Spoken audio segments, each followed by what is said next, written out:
tutti devono fare un passo indietro e disarmare parole, atteggiamenti, situazioni. Non possiamo continuare a polarizzare le questioni nella società, tanto da delegittimare le persone che la pensano diversamente da noi.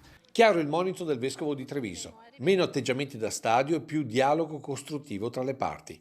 E a questo va aggiunto il non rassegnarsi nella convinzione che la litigiosità a tutti i livelli sia normale conseguenza di questi tempi. Non possiamo accettare che la violenza, quella anche più gratuita, quella che cerca di risolvere tutti i problemi, eliminando l'altro, sia accettabile nella nostra società. Certo, sottolinea Monsignor Michele Tomasi, non si può prescindere dalla sicurezza per le comunità garantite dalle forze dell'ordine, ma sono il dialogo e la cultura i veri antidoti alla sopraffazione dell'uno sull'altro. Possiamo continuare a discutere anche con passione solamente se riconosciamo che l'altro è un interlocutore affidabile col quale possiamo parlare perché abbiamo molto in comune.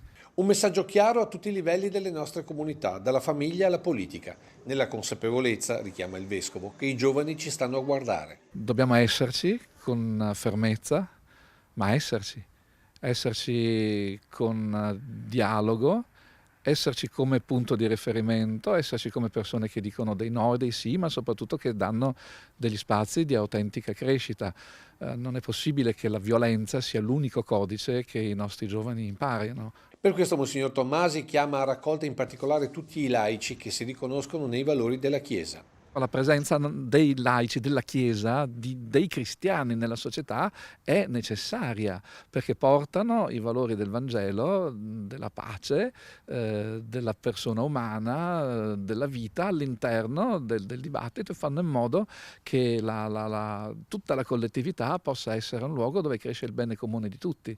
E non è una questione di potere, è la questione di poter fare, di poter servire, di poter contribuire a una società in cui tutti siano accolti e inclusi.